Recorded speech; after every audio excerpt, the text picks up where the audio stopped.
Puspusan na ang paghahanda para sa World Surf League Qualifying Series 6000 na gaganapin sa paparating na Oktubre sa Siargao. Ang mga detalye sa ulat ni teammate JB Junio.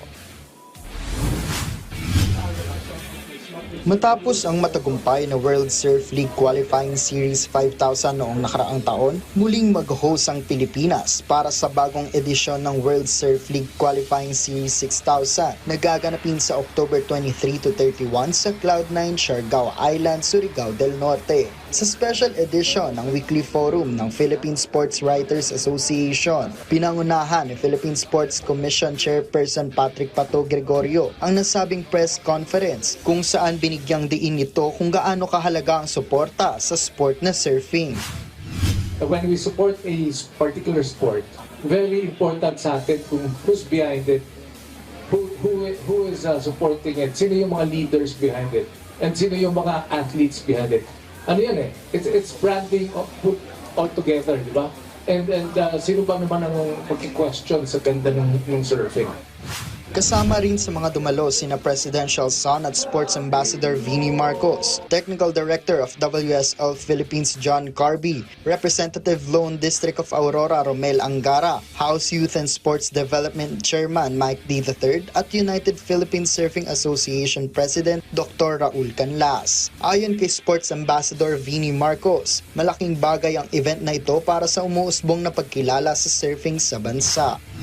I think the level of surfing at the moment is just so far from even 5-10 years ago. Like the amount of improvement from the other countries has been so high. So it's good that we're starting early. Ibinahagi naman ni World Longboard Rank number 3 Rogelio Esquivel Jr. kung gaano kaimportante na mairepresenta ang bansa sa world stage, lalo pat Pilipinas ang host. Sobrang laking bagay para sa akin kasi yun nga, yung Pilipinas dala-dala ko sa pag-compete abroad. Tapos sobrang napupush ako ng todo kasi grabe yung support ang pinapakita sa amin ng mga Pilipino and sa lahat ng mga tumutulong sa amin. Binibigay talaga nila yung suporta na kailangan namin. Kaya kaming nagko-compete abroad, binibigay rin namin yung best namin para maibalik sa kanila yung mga suportang binibigay nila.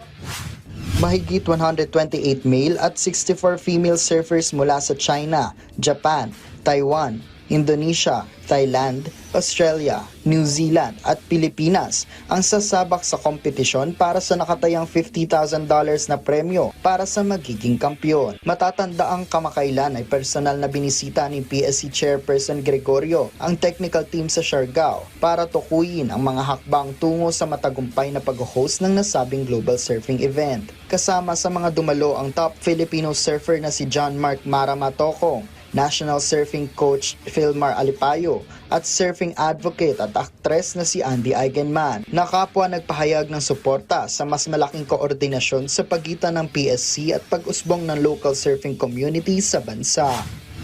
Inaasahang dadalo ang daan-daang surfers mula sa iba't ibang bansa sa World Surf League Qualifying Series 6000 na magiging isa sa pinakamalaking surfing event sa Pilipinas sa ilalim ng bagong pamamahala ng Philippine Sports Commission. JB Junio para sa Atletang Pilipino, para sa Bagong Pilipinas.